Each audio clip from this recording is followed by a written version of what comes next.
Where the view at, man? I haven't seen the view, man. We got this interview right now with Pop by his new Roku show, man. Let me call him. I don't know what's going on. Like, I keep having to call him. Man, it went straight to voicemail. What? Man, Crom just sent me a picture of him torturing the view. Hey, that's the madness I be talking about, man. I guess the view ain't coming. But like always, I'm gonna go ahead and send him a text. I'll handle the show like I always do because this Roku show, we don't want to miss. Welcome back to the hood. This is Chillin' Greenbox with Specs Thompson and the View. And like always, my co-host fails to come here. But this time, he said it's not his fault. Somehow, Crom got a hold to him and messed everything up, so he couldn't come to the show. But even with the madness, we still got Pops here, man. Thanks for coming on anyway. Hey, thanks for having me, Specs. Good to see you, Ben. I ain't talked to you in a while. Yeah, it's been a minute. It's been a little minute. For people who are not aware of who you are, give people a brief introduction of who you are and what you do. I am Pops Van Zant, the founder of The Madness. And if you don't know what The Madness is, you go over there to Facebook and you go to the comic-related madness, and you find the best networking and promotion group on Facebook. Or you can go over there to Twitter, @MadnessComic, and you find me over there doing the same thing, promoting what people like you do. Mm-hmm. Promoting indie comics, promoting, people's shows, everything, man. It's a networking hub for all of the indie community. Okay. And it's growing. It's growing into the next thing. I mean, what can I tell you? We went to YouTube and we started doing our channel on YouTube about 3 years ago. When we started doing CromCon, which was our flagship show for 3 years. We came out here once a month, one weekend every month, and promoted indie creators one after another for 12 hours a day on Saturday and Sunday. And it was fun. It was my thing. Mm-hmm. But we need something bigger. We need to keep growing. We need to keep expanding. So I took my YouTube channel and I turned it into a network of a lot of different shows, a whole bunch of people's content. And they'll, either will simulcast their stuff or they'll send me their stuff and I'll play it again later, recorded for my audience, can see what they do as well, just in case they're not, in that audience, right? So it basically grew, and the idea became we can build a network of our own. And I happen to know some people that are really good at building things like that. Okay, so we just decided to use YouTube like a beta test to see if we could get enough people to provide content on a regular basis, enough people to make it worth taking it to the next level. Well, we're real happy with the results after 9 months, and we decided we're going to go ahead and go for it. So we started a campaign to take the madness to Roku, which is basically over-the-top TV, smart TV, but it's an untapped audience. There's very little comic content there. There's very little pop culture. It's an untapped audience. We're going to take all these shows, about 3,000 videos, 45, 50 different playlists, and we're going to put them all on the Madness Network on Roku, where people can come binge watch your show from way back all the way up to present, and then everything going forward all through next year, right? We're building the campaign for a year. We're funding this thing for the whole year. We're not like funding it for a month to see what happens. We're funding it for the whole year. We're paying for the server for the whole year, for the streamers and analytics, for the budget to get the thing up and running for the whole year. And it's bare bones, granted. We need like $5,000, just bare bones to get it up there and running, right?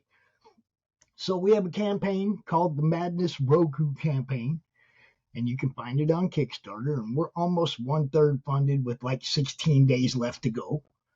We've picked up a bunch of new shows, a bunch of new sponsors, and that's the thing about the campaign. People will go there and they'll go, okay, well, what's there for me? I don't have a comic or a show. There's original art, there's PDFs, there's all kinds of stuff on the campaign for fans just to help us build this thing, as well as 4 different tiers for showrunners and 6 different tiers for sponsorship levels. Like you run a campaign, you can get a 1-month video ad where we're going to play your ad at least 3 times a day. But when you consider we have 3,000 videos and only like 20 ads, your ad's probably going to get played a lot. Yeah. You know, I mean, but minimum, we were just throwing a number out there, right? Minimum 3 times a day. But look, seriously, your ad's going to get seen a lot. Okay. Buying an ad here ain't going to be a bad idea. Okay. Now, the developer of this Roku channel is also the guy who built Hart Fisher's American Horrors channel. He also built Hart Fisher's American Classics over there on Roku. He also, at one point, had the largest view-on-demand network on Roku. Okay. The dude knows what he's doing, knows how to build these things, has built successful ones. His name's Max DeVille, and you probably know him from Atrocity Press. Mary Machine Gun, Human Hunters, bunch of titles he's got over there at Atrocity Press that we promote regularly. But he's also a wizard, a genius. You know, he's a coding expert. He's all that stuff that you just wouldn't think comes out of a comic guy, but there it is. You know, he's a good dude. He offered to do this for us for a very reasonable price. Okay. Yeah, we get into more of the Roku channel, but first I want to get into some more questions. You know, I got different segments. Okay. You know, so people get more. Yeah. So it's just it's so much to explain, right? It's like it's not just a comic book campaign. It's so hard to get it all out in a show. Trust me, it's been weird.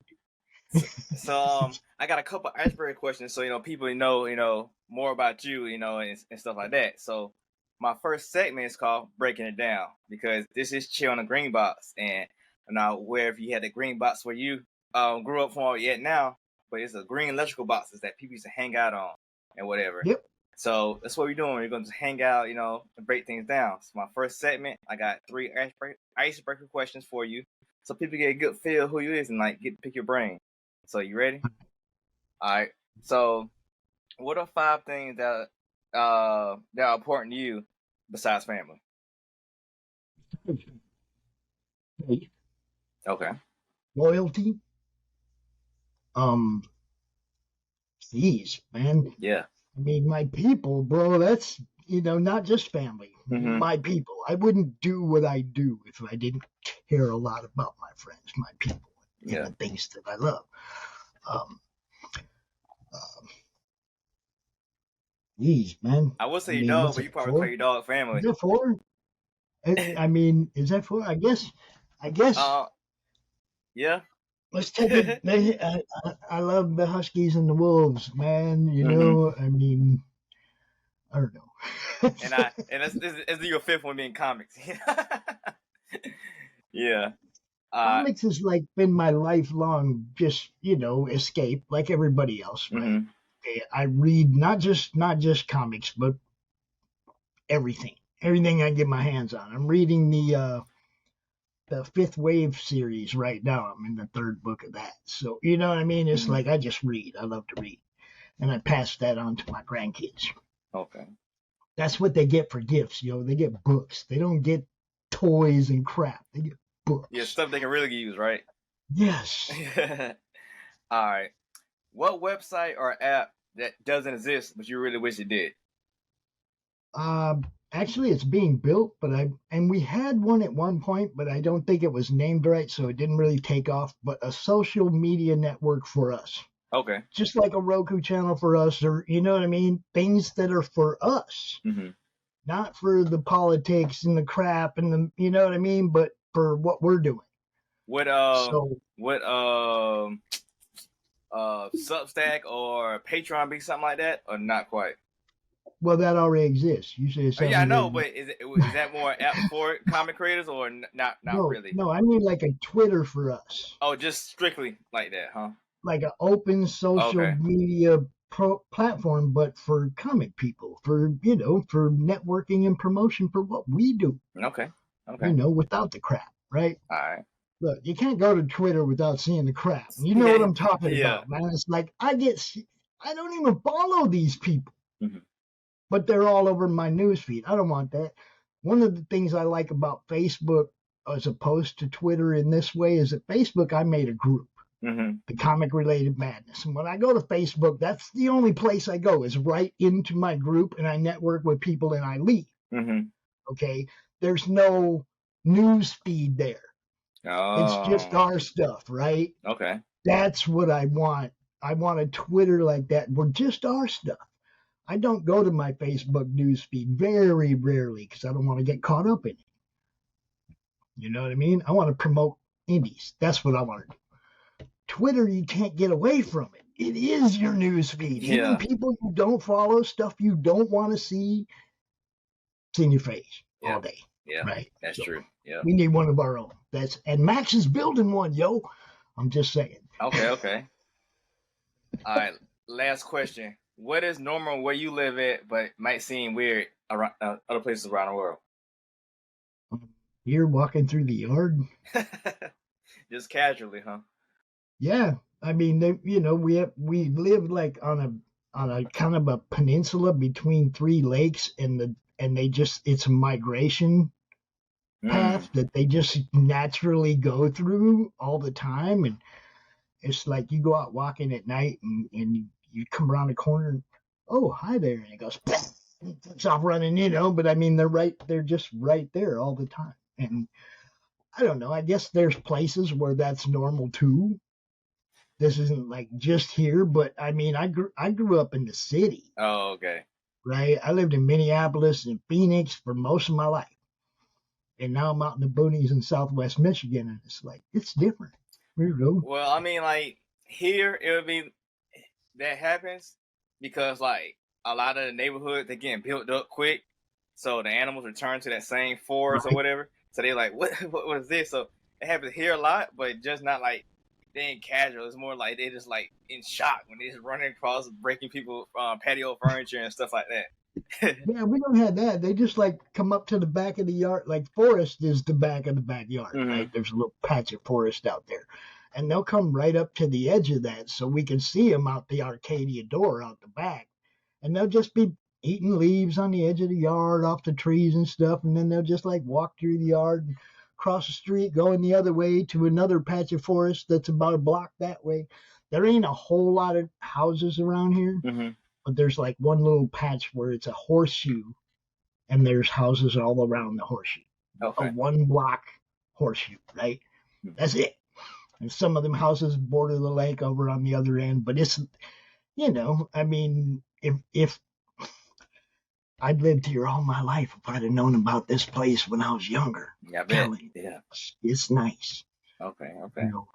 Well, that's the end of that segment. We're gonna move on our next segment. One you might be familiar with. It's called the back issues.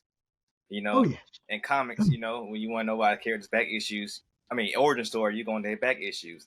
So if you want to know about Mm-hmm. a Ghost Rider, you go to his back issues, find out his origin story. So Right. this segment for going your back issues, find out more about your origin story.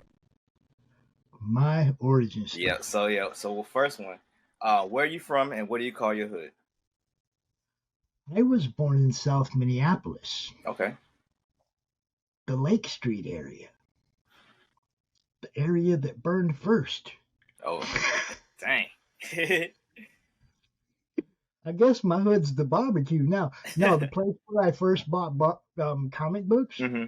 the first place, it used to be like a Woolworths or a drugstore of some kind when I was a kid, but it was something else now. But it was like one of the buildings that got torched. I don't know, dude. South Minneapolis. It just is, right? There's no name for the hood. A lot of people have given it names over the last couple years, but I'll just call it home. Yeah. Okay. Okay.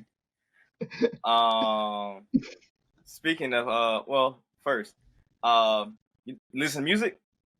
Oh yeah, So, all of what genre or artist or song got you into music?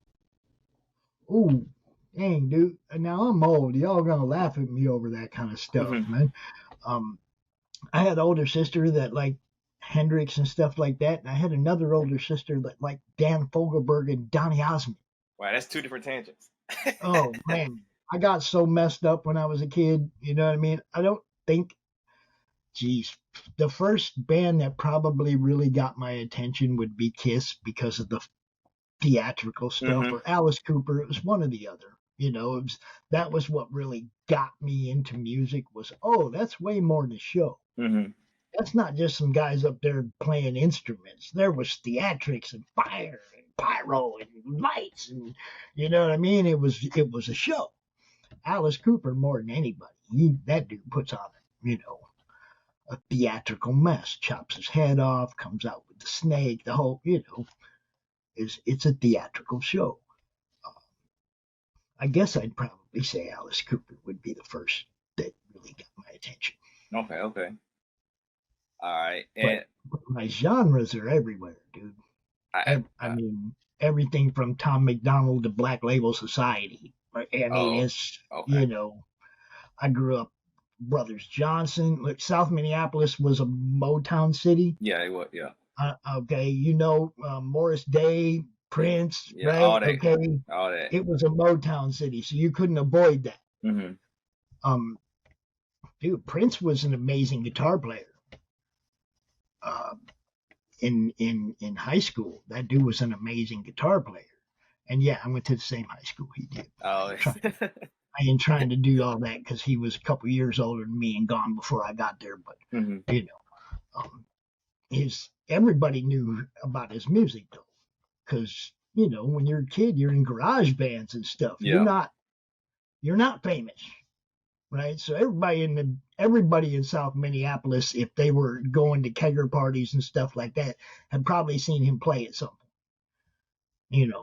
I know I did, but dude's a So, jam. so there, since it's like a Motown city, is there a lot of venues for like, I guess, There were, coming up artists yeah, and bands? Okay.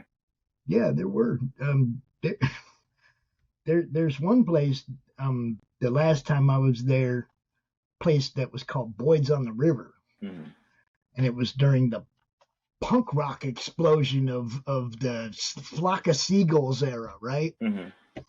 And I think they took my friends when I came to town. They took me to a bar to see a band that was either Flock of Seagulls or very reminiscent of them, and I just couldn't get I couldn't get down. But Minnesota had a lot of music venues for a lot of different stuff. Okay. Minneapolis. Mm-hmm. St. Paul, Minneapolis. It's pretty live back then. I don't know about now. I ain't lived there in a long time, but back then, the Morris Day, the Prince, stuff like that, it was live. Okay. Okay. All right. Next question: what got you to go to that drugstore and pick up the comic book? Like what comic book or comic related TV show got you into comic books? Oh, well, see, we didn't have comic related TV shows back then. We didn't have comic stores. You couldn't go buy back issues. Mm-hmm. We had spinner racks at the drugstores, spinner racks at the grocery stores, right? Mm-hmm. So we was at the grocery store, and I was like probably 13 or 14. I was a mythology nerd. I wasn't a comic nerd. Okay, I was a huge mythology fan when I was a kid. And we're standing in the line at the grocery store, and I look over, and there's a cover of a comic book, and it's got Thor fighting the Hulk. Oh. And I was like, Thor? Thor's mythology. What is this? Mom, can I get this? She's like, you gonna read it? And it's got Thor on it. Oh, okay. So I don't know if it was 20 cents or something. It was Defenders number 10. Oh. And it turned out to be like the next to last issue in a crossover between the Avengers and the Defenders. Okay, it was like one part of the story would be in one issue, then it would one title, then it would go to the other title, then back and then back and then back for like 9 issues, right? One of the very first crossovers in comics, way back in the 70s. Okay, So, like I said, we didn't have a store where you could go buy back issues. So I've got like the 8th book in this story. And I'm going from store to store to store, to spinner rack to spinner rack to spinner rack, digging through the stuff in the back. Because all they did back in the day was they would come in with the new stuff and just jam it in the front of the slot in the spinner rack. And the old stuff would all be in the back, getting all smashed, right? Mm-hmm. It took me about 3 months to find all those back issues so I could read the whole story. And some of them were in very torn up condition because they were smashed in the back. But I didn't care. I was trying to read the story, right? It was the story of the evil eye with Loki and it was good stuff, man. Thor fighting Hulk, Strange, Namor fighting. Who Namor fighting? The Vision, I think. They all split up and they just all fought one-on-ones, Defenders versus Avengers. Good fights, good stuff, right? Good comics. It was enough to get me into it. Yeah. And then, of course, I find out, they got Hercules.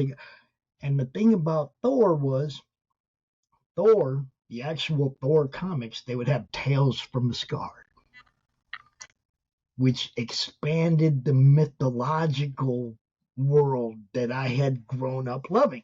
Mm-hmm. So it was more stories from Asgard that weren't actually in mythology, but they were good stuff. You see what I'm saying? So they really hooked me in with the Thor, because they were doing more than just Thor beats up another supervillain. You know what I mean? It was like they go to Asgard, they talk about Odin and the fates and the tree and the whole Asgardian lore. I love the way that Marvel did that, and that's what really hooked me in.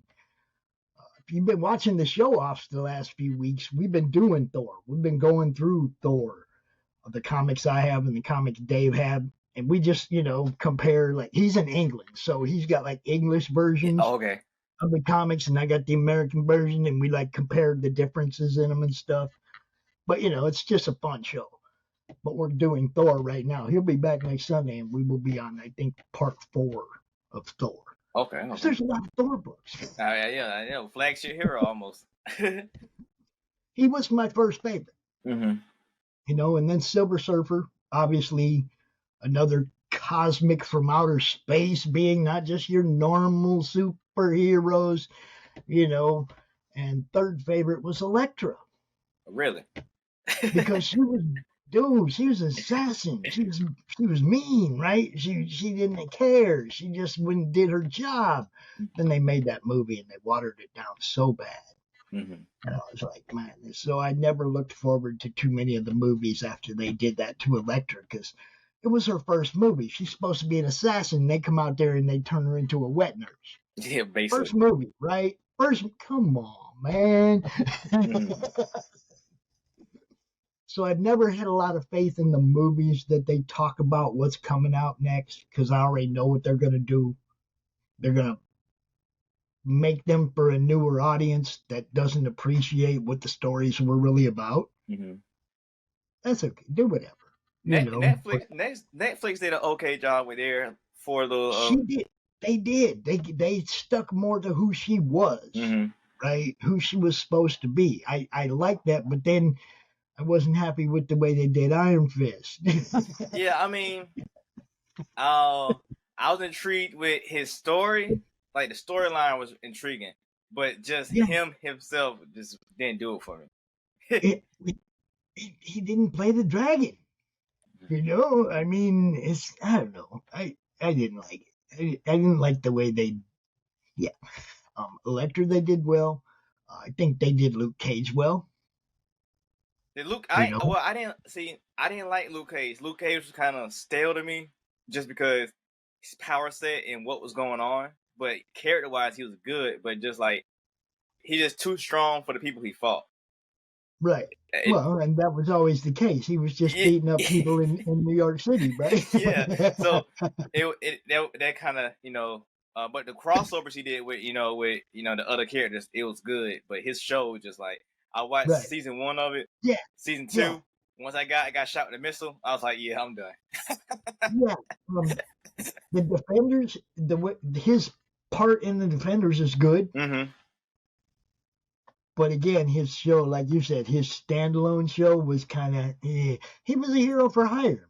Mm-hmm. You know, all of his, even in the comics, the best ones were when he was teamed up with somebody else. With Danny Rand, yeah. Or, you know, or somebody else was invading New York and he went to see what was up, ended up teaming up with the Thing or whoever, you know what I mean? Those were always the best ones. Yeah. You know, and I did like Luke Cage from the beginning. You know, mm-hmm. I think I have Luke Cage #1 over there in the filing cabinet somewhere. Okay. I got a lot of books. Yeah, I see. You can't really see because it's dark, but we got long boxes and short boxes and filing cabinets and everything. You know. All right.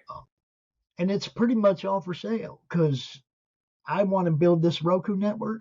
Mm-hmm. And I'm not really to the point where I'm worried about what I have to part with to make it happen. I got to part with my own stuff to make it happen. That's cool. But people got to buy it, so I can't. Yeah. You know what I mean? Anything you've seen me showing off over the last 5 years, you want it, you hit me up. We'll talk. Okay. All right. My last question for this segment, then we go into your Roku stuff. Since you said you was into mythology as a kid, so I have to ask you, when did you find out you was a nerd? Well, the problem is, Specs, is that I played football, played baseball, and I had all this hair. Mm-hmm. I didn't know I was a nerd. Okay. You know what I mean? I was a jock. I was a head. I was that kid, right? So you got the same thing I did. So like, I was the same way. I played sports and stuff, but I still had the Star Wars and all that stuff. So it didn't really hit me like some people. I ain't know. I mean, I still have friends and knew how to play ball. you know that you know how like I'm one of them kids that had friends in every circle. Mm-hmm. But there was people in every circle that didn't like me too. But I didn't have a circle of my own. Mm-hmm. You know what I mean? It's like I bounced off all the other social circles. Mm-hmm. But I didn't care. I was having fun. My whole life has been about having fun. Because look, if you ain't having fun, guys, you're wasting what God gave you. That's true. We're here, man. Make other people happy. Make yourself happy. You gotta love yourself and man, respect your people, love your people, be loyal to your people. That's how we survive as humans. That's how we evolve, by getting it right at some point. Mm-hmm. Be happy. Do happy things. And I know it's hard to do the way the world is, but the only thing you have control of is you. You're the only one in control of your emotions. You're the only one in control of your thoughts. Try to make them happy thoughts. That's all we can do, man. Yeah, that's all true. We can do. That's true. And yeah, I guess I was a nerd. I guess I figured out I was a nerd in my 20s. Oh, okay. When I started hanging out with my cousin James and we started playing the Marvel miniatures game, the dice game for Marvel and stuff. And it was like, man, I'm sitting there, I'm 20 years old, 25 years old playing superhero game. What is wrong with me? I think that's when I knew I was, I think that's, you're a nerd. Yeah. I did. Don't admit it, right? Yeah, I did a lot of things, but I haven't dove into the tabletop games yet. Dude, we do the Roll20 on the network. Mm-hmm. We have a few different streams that do that. Chris Brown, Laughing Rogue, that makes the all the different games. Uh-huh. We've had him come out and do actual tabletop card game demos and stuff. A lot of stuff going on the network, man. See, the tabletop games just intimidate me for some reason. I just can't intimidate. Every time they say like I could play D&D and it will help me with my world building and my characters and my stories. Yes. But it just the whole concept that I could play in this game for like 5 days straight, and never win. No. the game we're playing right now, it's 3 hours every session. We're on our 30th session, 31st session this Friday. You see? Okay. So you come out and you play 3 hours, but then you don't play again until next Friday and you play 3 hours. It's not like you sit day after day after day. And grind it out. Okay. You get a chance to think, okay, you get a chance to get familiar with the powers that your characters have and whatnot. You get better and better at the game. If you're playing it just all smashed together like that, you kind of never get a chance to research what your guys can really do. Okay. You know what I mean? It's way more fun this way. Like I said, the Fellowship of the D20 and Madness Gaming, we have a couple different games like that on the network right now. That'll be going to Roku with us. We have a couple of video game shows that'll be going to the Roku. We're having fun, man. It's all about having fun, people. Okay. It really is. All right. Well, I just turned 60, yo. I am not going to stop having fun because I'm getting old. Hey, man, no. You just got to the top of the hill. That's all that means. Well, I mean, I just started my 7th decade around the sun. That in itself is an accomplishment. I know a whole bunch of people that didn't make it this far. Yeah, that's true. That's true. Yep. Just have fun. Yeah, you got to. That's one of the things that my mom, who is like 87, still kicking. Yeah, that's good too. Dude, no, I mean like still kicking, like not just hobbling around. Oh, she does taekwondo. Okay. Dude, I mean she's like, she got cancer 79. Beat that. When you say 79, you mean 79 like age, 79 like 1979? 79 years old. 79 years old. She got cancer. Okay. She's 87 now.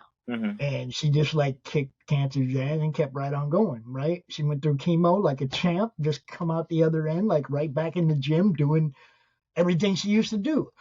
87 years old, goes to the gym, bro. Yeah, that's crazy. You know what I mean? It's like she sings in the choir still, at church, everything, right? Everything she's ever done, she still does. And that's the lesson I learned from her. She's still doing the things that make her happy at 87 years old. I'm not leaving anything that makes me happy behind. No. Yeah, I understand. All right. Well, that was the end of that segment. Now we're moving to my next segment. It's called the hotkeys, and another double meaning term. In comics, hotkeys are key issues you want to get when a new writer, a new artist, a new character, or nowadays a storyline get turned to a TV show or movie get picked up. And those comics, we worth some money, you're gonna grab those because those are the ones you need. As well as music, DJs or producers have buttons on their turntables or keyboard. They press to trigger sounds or songs to get people live and riled up. So this set we got questions that I asked you ahead of time and questions I formulated through earlier in the interview that I want people to take away from this interview to highlight certain things. So we'll get into that. With first comics, you promote a lot of comic creators and comic related things out, but people always bounce around from Twitter and Facebook. So what platform you feel like is the best or better for the creators?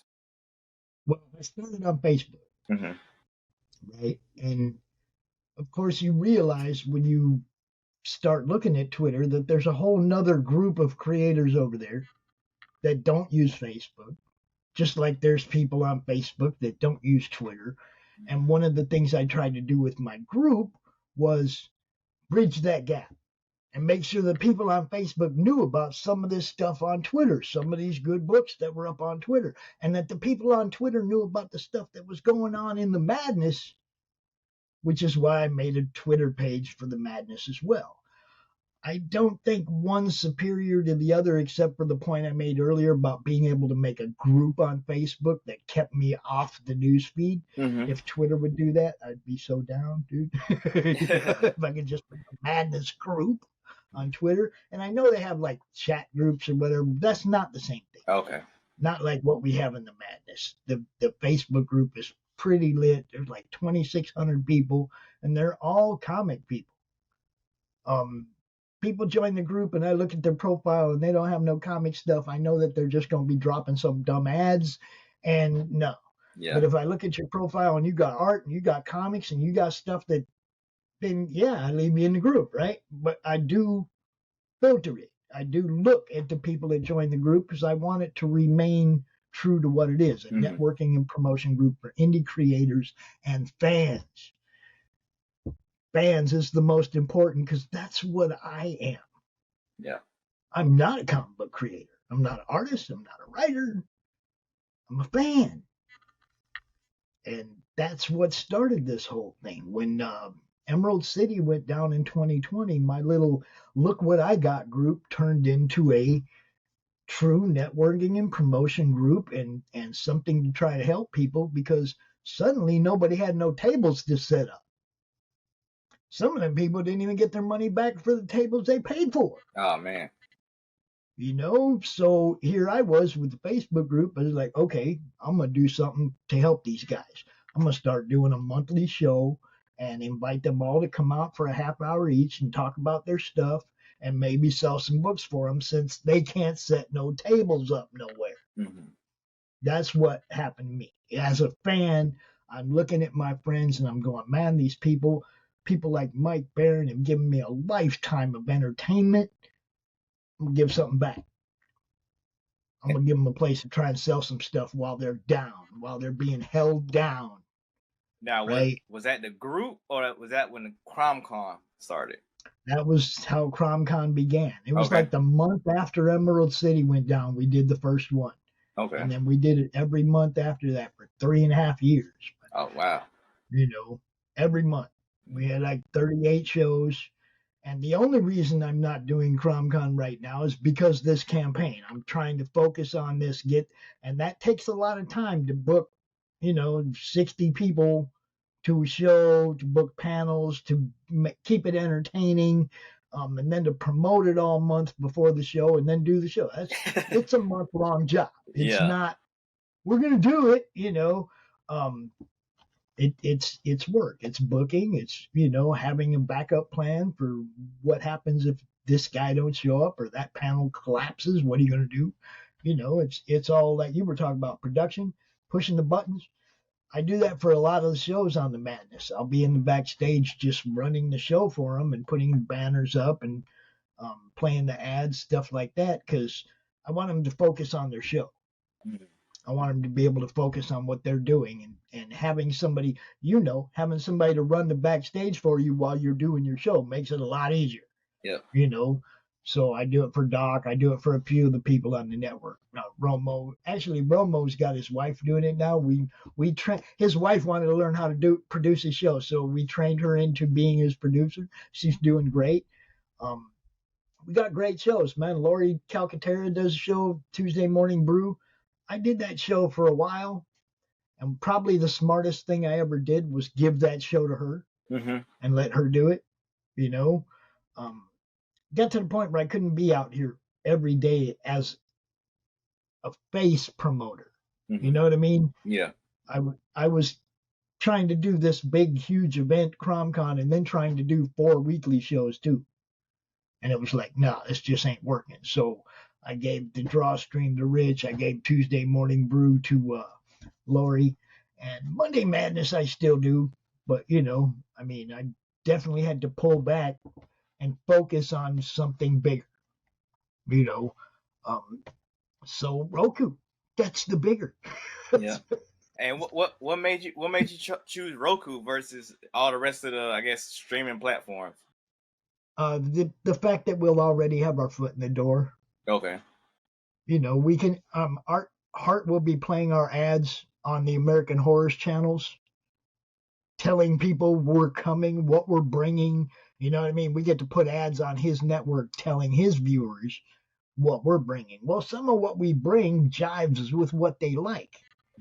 Okay, we got the Horror Movie Club. A lot of guys be making horror comics. Yeah. We got a lot of stuff that they're going to like. So we'll already be out there on those channels promoting this network before we even launch.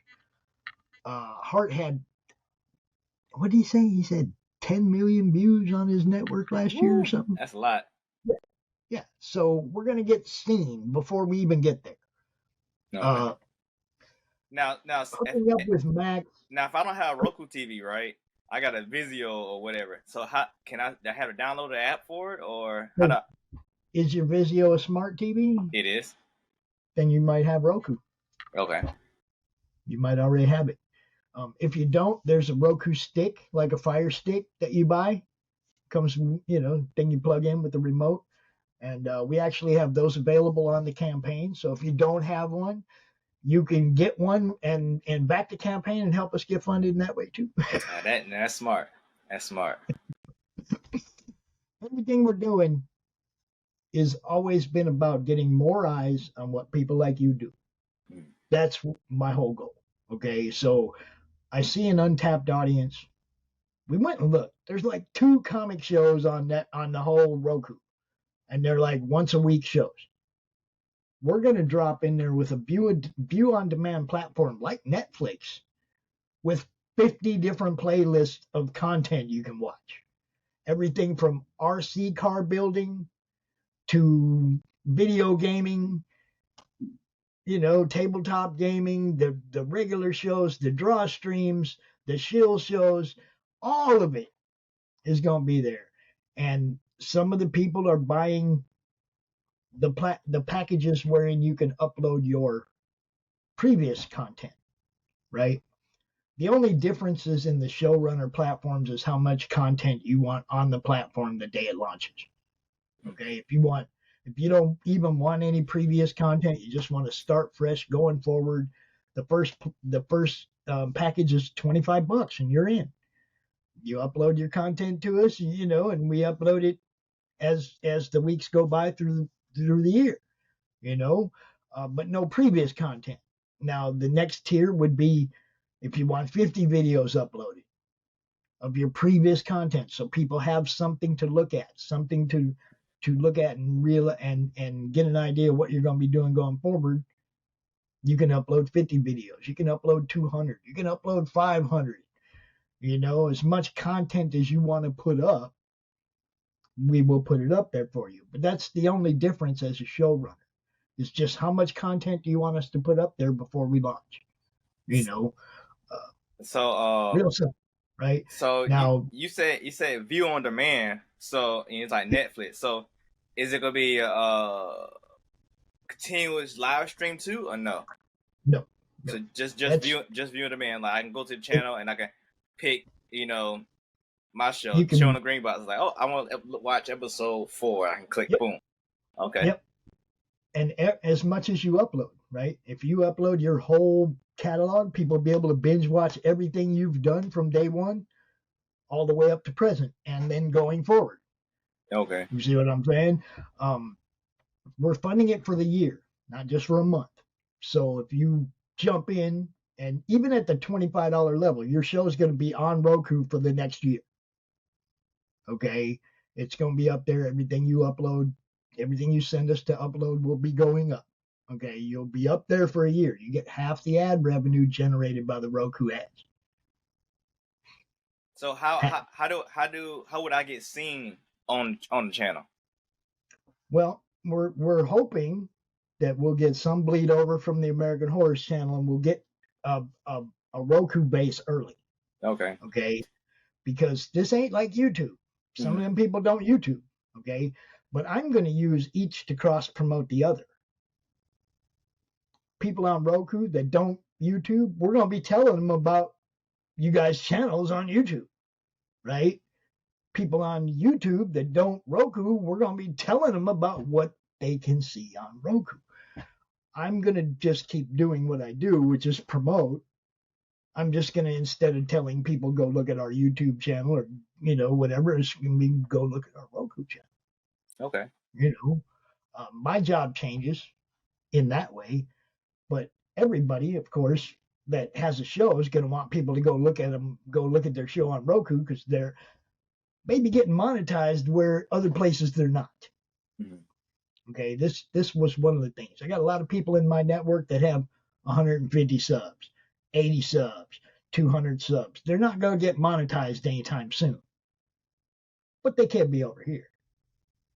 You see what I'm saying? So There's no threshold. There's no, you got to have this many subscribers or that many watch hours to start earning ad revenue. The day you're the first time somebody looks at one of your shows, you made that half a penny or whatever. You know? Yeah. You know what I mean? So I don't make $1 million, everybody. Don't get me wrong. All right.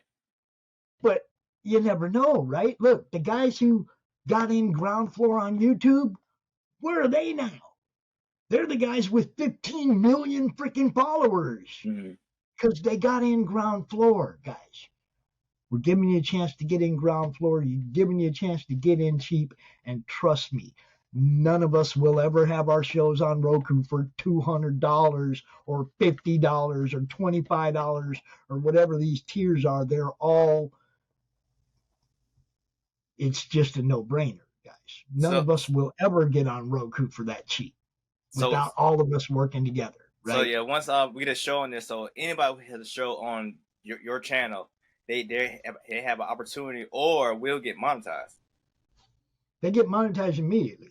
That's great. Yeah, there's no threshold like YouTube where you have to have 4,000 watch hours or whatever. I don't care about that. I want all of us to benefit from the work we're doing. Okay, YouTube doesn't care about you making money. They care about them making money. The 22 CFM that they make, they give you like 3. Wow. We are going to do better than that. Okay. We're going to the 50% area of what we will pay out. I just look at it like YouTube takes advantage of us. Those people that aren't monetized and they play their ads, they make their money off their ads and stuff, and you guys don't get nothing. And that's just wrong. And I'm not saying don't keep building your YouTube channel because, eventually you want to get there and you want your super chats and all that, right? Yeah. Yoo-hoo. But why wait? Why not be on another completely different platform? It's just like being on Facebook and YouTube and Instagram and Twitch and Twitter.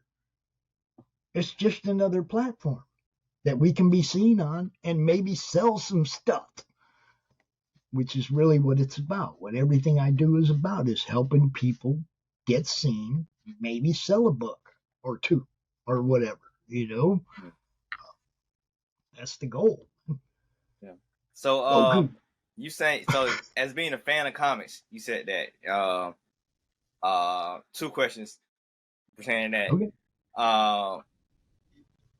Being a fan of comics, most people, they try to write their own stories or whatever. So many creators and whatnot. So why haven't you tried to do your book? Or have you tried to do a book? We have Crom. We have Crom. Yeah, that's why my co-host's not here right now. Yeah. Well, just recently, he made his first appearance in Ren number 1. Oh, camera.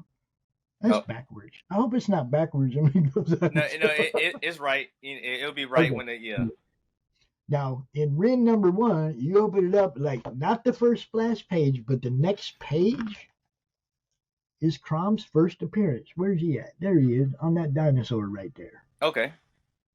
Right? That's his first appearance in a comic book, right there. I have actually been in comics. There's a comic called Mojo Risen that actually features me as the protagonist in like the whole first book. But Crom was created through the Madness logo. Okay, the guy who created the Madness logo, which obviously you see that right there on the Roku and on our Facebook. That little green dude reading the comics in the middle of the logo. He kind of took on a life of his own. Right after that became the group logo, everybody wanted to name him. We had a poll for the group, and people voted on names, and he ended up being named Crom, which is an acronym for comic-related madness. You see, it's not Conan's God, but then who knows? We never seen him, right? Yeah. Could be, right? Could be, but that wasn't the the thought in mind. Okay, it was comic related madness. It was an acronym. Cram didn't work. Crim didn't work. You know what I mean? It was like Crom worked. Okay, so there it became. And a lot of people have written stories, short stories. One of which is actually one of the stretch goals on the Roku campaign. If we get to 7,500, the first Crom story by Doc Blaylock, art and story by Doc Blaylock, will be sent out to everybody who backs. Everybody who backs, not just the physical. Everybody who backs, even if you back on the PDF tier, you will get that ash can. It's a 7-page, 10-page ash can, but it's Crom's first appearance in the real world. Okay. Right. So. All right. Good stuff, man. And yeah, we do. It's not like I don't have aspirations, but that's not why I got into this. And I don't ever want people to think that I got into this so that I could be a comic creator, because I never, ever thought of being a comic creator until everybody's like, Pops, you need to do something with Crom. And I was like, no, you do something with Crom. You see what I'm saying? I encourage them to write stories because I'm not an artist. I'm not a writer. That's not what I do. Only thing I'm responsible for is the very first page of his very first story, and that's when he, his creation, how he got created. Well, I just told you. Edwin drew that logo on his tablet. Crom popped out of that tablet, and he's been around ever since, messing with people ever since, right? That's how he was. That's his origin story. He was drawn by Edwin Artex Badillo, and he took on a life of his own. That's it. All right. So obviously you're a fan of indie comics. So what got you a fan? What got you out of, I guess, mainstream comics and into indie comics? Okay. Well, I told you about the Defenders can. Well, I also told you that. Yes. Okay, when I was a kid. Okay, when I was 12, 13, 14, 15, I was. Well, they had comics at the head shop. Oh. Right? that's a new one. I thought about that, but I never thought people actually did that. They had the Freak Brothers, Feds and Heads, Dealer McDope. All those old underground comics were sold where they sold pipes and papers and stuff. Right? Okay, well, I wasn't old enough to go in those stores, but you know the kid sitting outside the liquor store trying to get somebody to buy him a bottle? Yeah.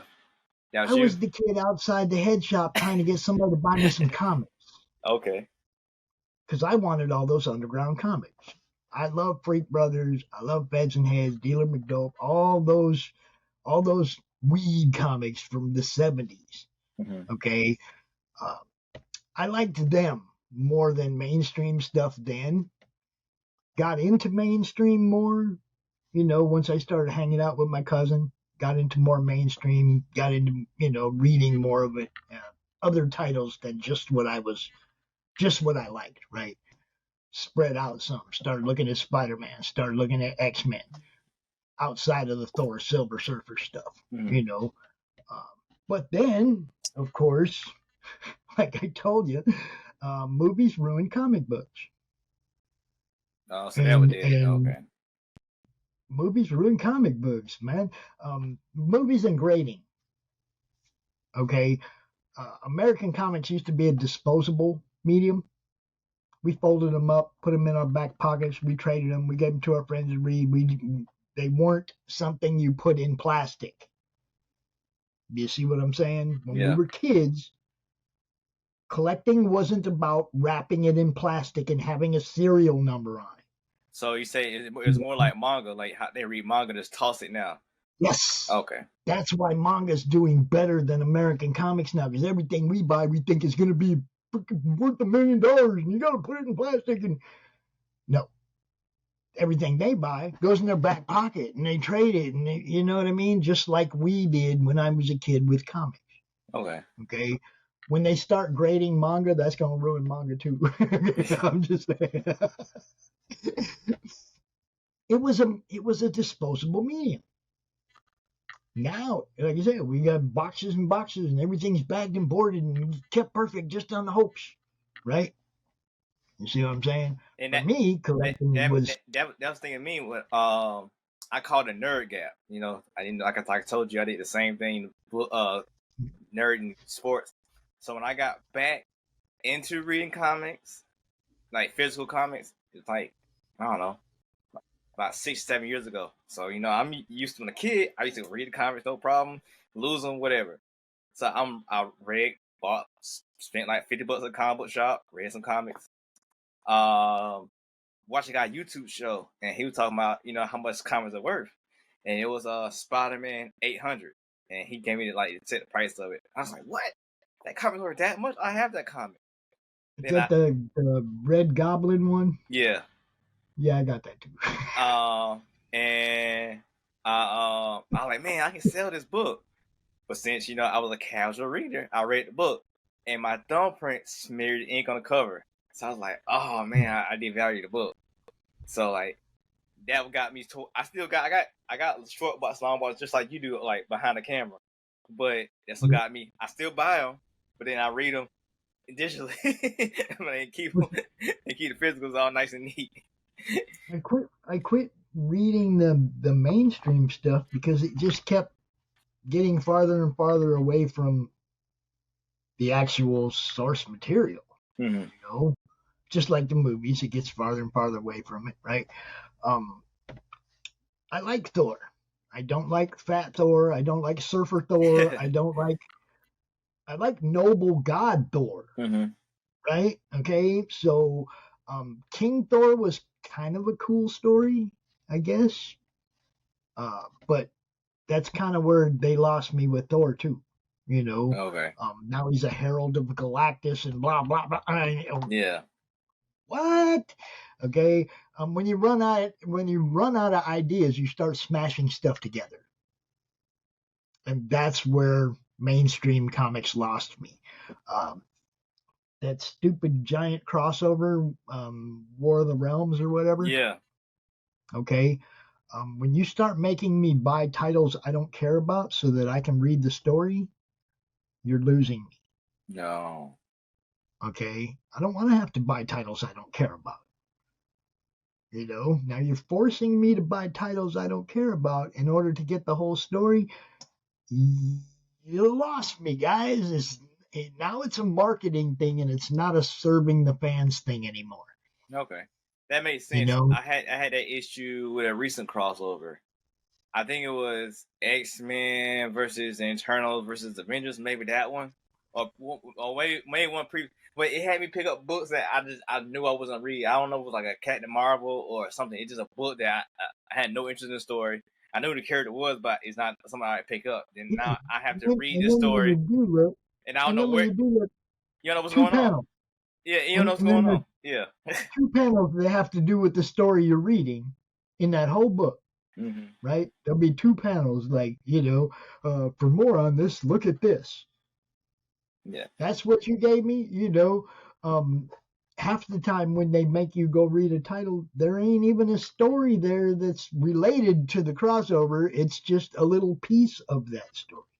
Yeah, like the one when I really started noticing it was I don't know when Noel came, I don't know if that storyline or what, but they had like every character who ever had a connection with the symbiote, had something going on with them, and it gave me characters that I didn't even care about. It's like it's one off. This one time when Spider-Man was swinging through the city, he dropped a piece on the ground and that person got affected with it. It's like I don't care.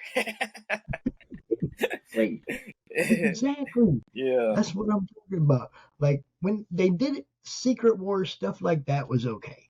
Mm-hmm. You didn't have to buy it. They just told you on the corner of the comic, hey, this is a Secret Wars. There's a little Secret Wars tidbit in here. Okay. Mm-hmm. But it wasn't like they sold it to you like it's part of the story and you have to have it. Yeah. The way they do now. Mm-hmm. Now it's like, oh, you got to have all these to get the whole story. And I heard a YouTuber or a podcaster complain about let's say a storyline. Let's say, Crom storyline 1, 2, 3, 4, 5. Then you got the little spin-off stories like we talk about, but you don't have to read them, but you can because they got little parts. They said now, so they a couple years ago they had issue 0, and that would be like, okay, the one you want to get.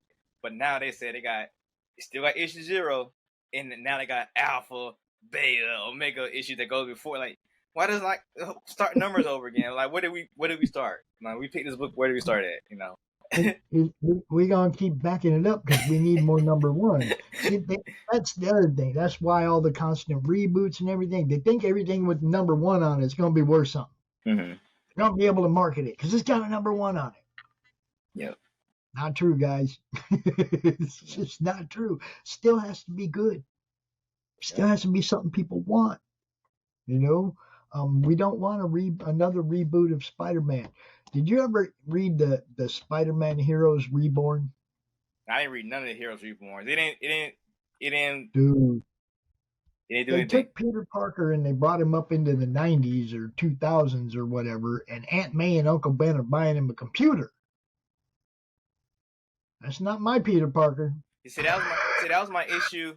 I tell the story on a couple of my episodes. So when I was a kid, I had like Spider-Man, like most kids, and I got bought the Spider-Man toy, and it came with Ultimate Comics Spider-Man, right?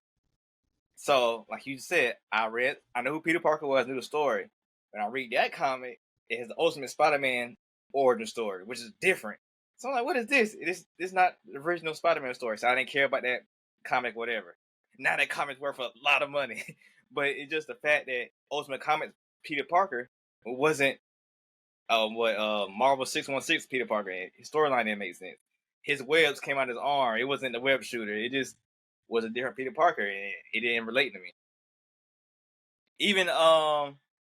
Even my issue with the Amazing Spider-Man movie, he didn't seem like Spider-Man to me. He's too cocky. Yeah, it just the movies. I mean, there's very few of them that I like.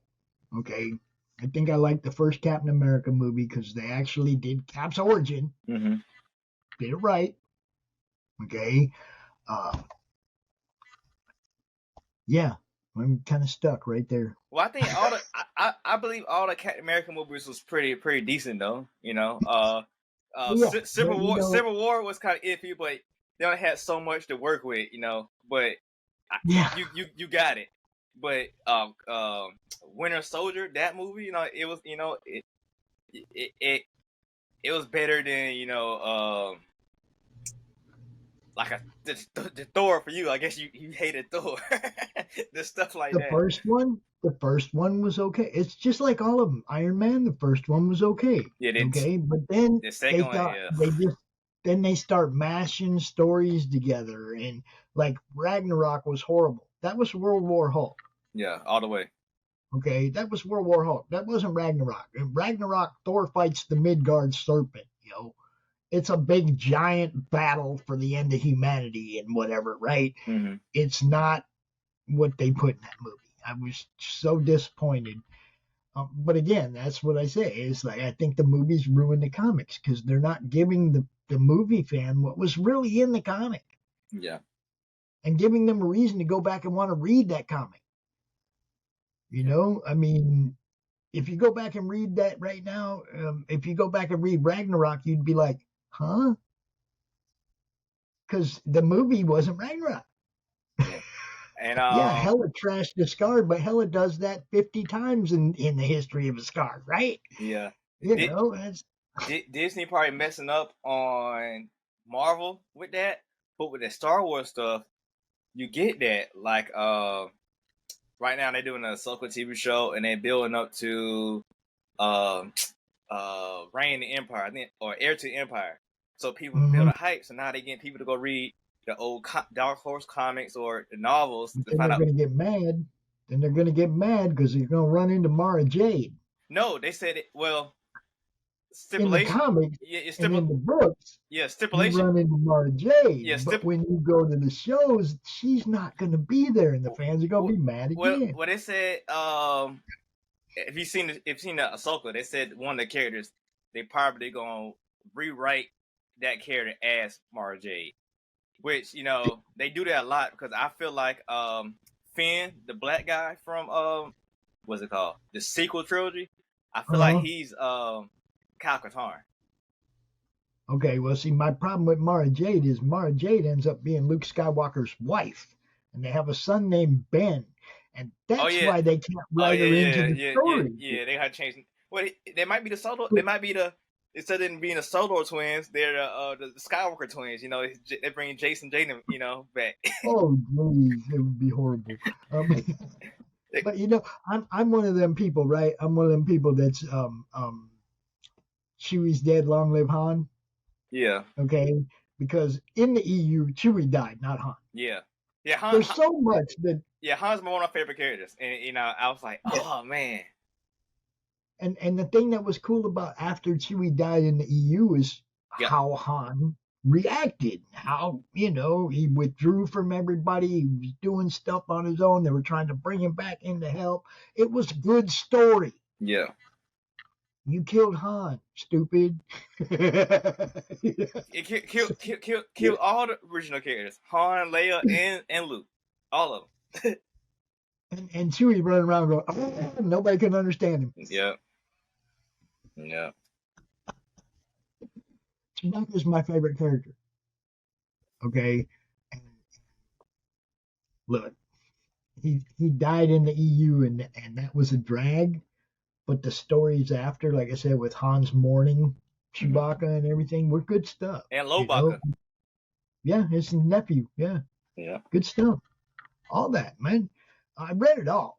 Okay. When they changed, like I said, when they changed the movies and did away with the EU, again, I went, Star Wars? What? They're just, everybody wants to make me mad when it comes to the things I love, right? Yeah, pretty much. But yeah. Quit messing with it. It was good. There was so many great stories in the EU, and proof of that is the fact that the Thrawn stories were so good that they want to bring him back, but they don't want to bring him back actually in the way the story was written, with Mara as his hand, as his right hand, the one that went out and did his dirty work, and she was bad, and Luke brought her back to the light side. That was the whole. Yeah, I just want to see what they do, man. I mean, it's stipulation, they can like rework some stuff, but I just wonder how they go. They're doing all that stuff in that time period, and the much they can correct and retcon all that stuff. What after that time period jacks everything up. It's like they could have took stories like Wrath Squadron or X-Wing Squadron, the Rogue Squadron, whatever. Yeah. They could have done great movies off those, because geez, man, it's all space battles and then some stuff happening on planets and covert ops stuff. It was good stories. No, we're gonna mess that up too. Yeah. No, they're gonna mess that up too. Yeah, but that's the end of the segment. Hopefully, people got good things out of it. All the stuff we talked about. Going to my last segment, it's called digging in the crates. Another term you're familiar with. In comics, you get to the crates. Find that Defenders comic you talking about, and some old stores. And as well in music, you find the old vinyls and CDs in the same box, probably. So we're going to dig through this interview and pull out some things. If you let's go back to your channel. So you got your channel. But now it's live streaming. It streams all like the whole way through. What would be like the top 5 shows that people just tune in your channel to watch? Watch Monday Madness, because that's our biggest promotional show, weekly promo show, where we come out and talk about people's campaigns. I like to get 2 to 4 guests every Monday for that show, so usually you'll get some good stuff to watch. Doc's Coffee Shop on Wednesday is a good show. He goes a little bit outside of just kind of does a little current event stuff as well as comics always has a comic guest. His co-host Tanner Hurley is the guy who put Crom in that first book. Okay. Okay. So that was Doc's co-host Tanner from Apothic Press that does that. It's all networking really is what it is, guys. Okay. It started out me going, hey, somebody want to bring their show over to the network? Maybe we'll get you some more views. Okay. And people started bringing their shows over. And now my channel's doubled in subscribers on YouTube since I started doing this. And YouTube isn't even the goal. Mm-hmm. You see what I'm saying? It's just organically growing on what we're building. Even though YouTube isn't, I'm not trying to build a YouTube empire because I can't monetize those guys. YouTube has to do that. Yeah. You see what I'm saying? I don't have no control over that. But if they come to my Roku network, they're monetized on day one. Okay. And here's the great part, Specs. I'm going to tell you straight up. All right. If you put something up there and the DMCA or the FCC comes to me and says, Pops, that episode of Doc's show just like way overboard, dude. You're going to have to take that down. You know what I'm going to do? Give the finger. I'm going to forward that email to Doc, and I'm going to say, dude, we got to take that one down. But I'm not going to demonetize all of his other content over it. You see what I'm saying? Yeah, just take the one that they complain about. Yeah. The penalization is that episode came down and you don't get no ad revenue for it. Mm-hmm. That's the penalty. I'm not going to add anything to that. They already did that. They made me take that one down. I'm not into demonetization. I'm not into being your dad. I want to give you a place where you can do your thing. Okay? Yeah. Plain and simple. Brian's show, the Horror Movie Club. He goes up here. We watch a horror movie outside the show, and then we come on the show and we talk about the movie. And we show stills and we run the trailer and we talk about it, right? Half the time he gets black screened on YouTube because we're talking about the trailer. The trailer that was played on network TV 100,000 freaking times, but they want to black screen Brian's show because we're talking about a trailer. That's wild. You see what I'm saying? Yeah. YouTube's algorithms go overboard when it comes to what they censor you guys on. We're not going to do that. Your show is going to go up the way you put it up. If I get an email 2-3 days later telling me to take it down, and it has to come from the DMCA or the FCC, okay, it's not going to be a fans got mad at you and emailed me and said, man, you got to take that show out. Yeah. You know, that's not what it's going to be. It's going to be, as long as what you're doing isn't illegal. Now, I'm not saying come out here with a bunch of nasty stuff or whatever. You know, it's still got to be comic related. Obviously, it's a pop culture network, right? But I'm not going to take your show down or demonetize you for a mistake you might make that doesn't have anything to do with me. Okay. You see what I'm saying? That's the bottom line. You're going to be monetized from day one, and the only penalty you're ever going to face is the law telling me to take your thing down. That's all. Okay. And, I don't have any worry about that kind of stuff, but I just want everybody to understand. I'm not trying to be another Google or YouTube overlord. I'm trying to circumvent some of the censorship that they impose on you guys, as well as give you monetization from the beginning. So, can I guarantee we're going to have 1 million views right away? No, we all got to work at that, man. It's all work. Everything we do to get eyes on our shows, our campaigns, our comics, it's all work. Okay, what I've noticed is when you get a bunch of people working together, things get seen more. Okay, when you got 30 people sharing your show out as opposed to you trying to get it out there by yourself. You see what I'm saying? The larger the network, the larger the reach. Okay. Plain and simple. Okay, I'm trying to build something that increases everybody's reach, that bounces your audience off my audience, off Tanner's audience, off Lori's audience, where everybody's seeing everybody else's stuff, not just the guy they go to watch every week, but hey, there's all this other stuff here to see too. You see what I'm saying? You got to bounce your fan bases off each other. That's what cross promotion is. If you go look at the bottom of our Roku page, our Roku campaign page, you will see friends with campaigns. And you'll see like 10 different campaigns listed down there of other people that we promote. And anybody, you hit me up, we will put your link on there. Okay? Because cross promoting is really what makes everything grow, guys. Okay?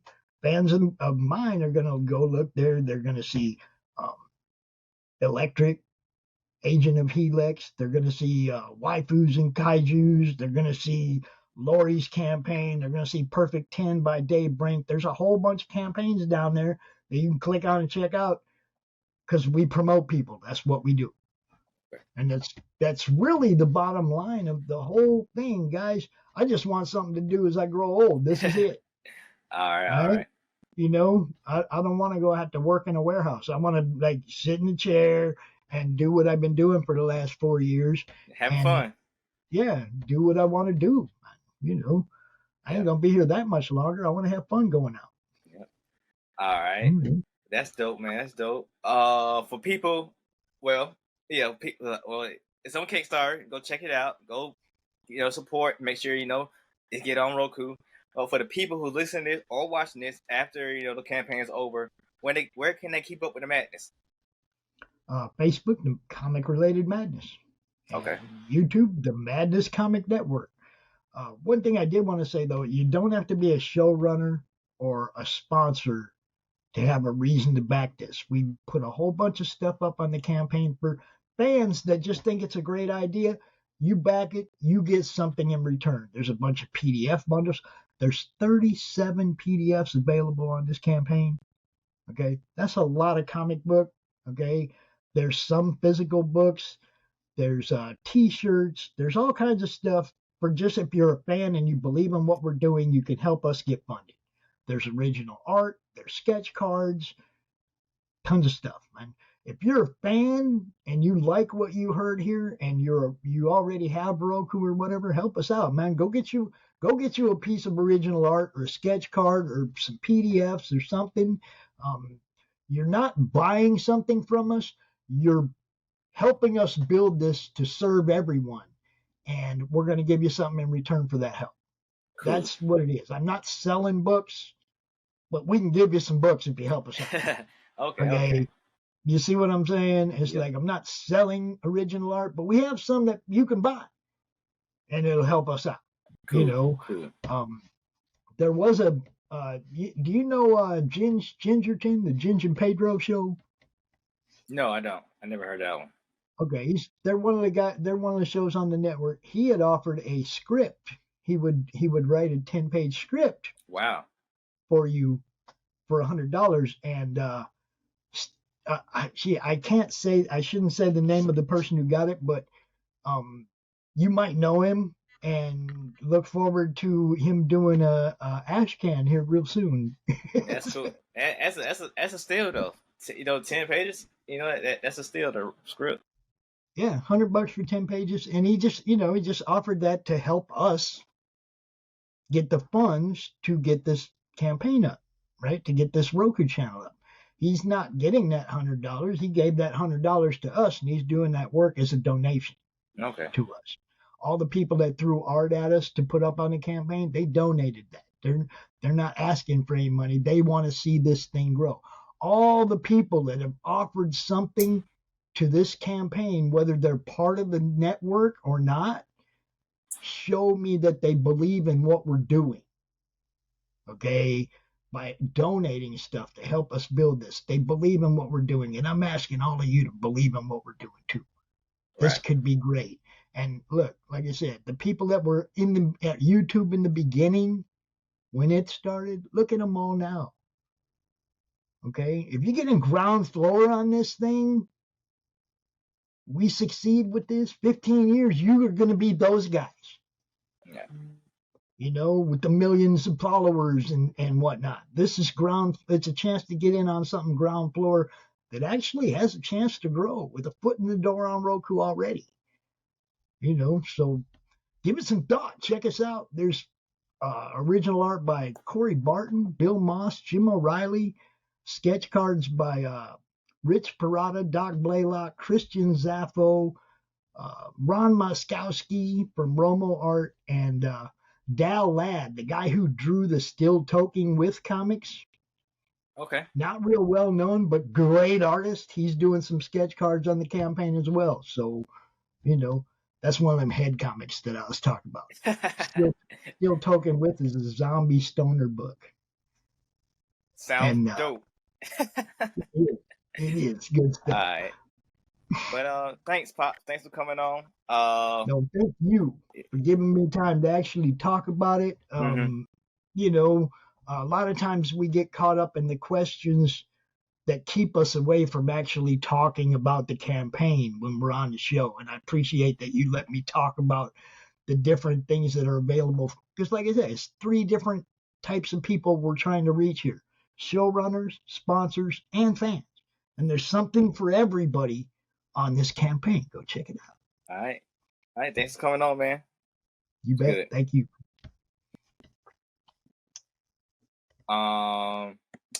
It has, you used to StreamYard, so it has to boot up. Yeah, I know. But my computer's acting slow, so yeah, stop. Okay. Making sure it won't. I think Crom still has the view captive or whatever, but y'all make sure y'all check out Pop's Kickstarter for his Roku channel for the Comic Book Madness. He's trying to get something out for all y'all creators with shows and when they got there. And he's paying y'all, which what YouTube and other platforms hold their nuts on doing. So y'all make sure y'all support him, support that Kickstarter. If y'all watching this or listen to this after the Kickstarter is over, make sure you support the madness on TikTok as well as Facebook. If you want to support my co-host, his captive right now by Chrome, check him out at Legacy to View on all social media and to get his books at legacyview.com. And if you want to support me at Spec706. And if you want to be on the show, hit us up at Showing Greenbox. We're out.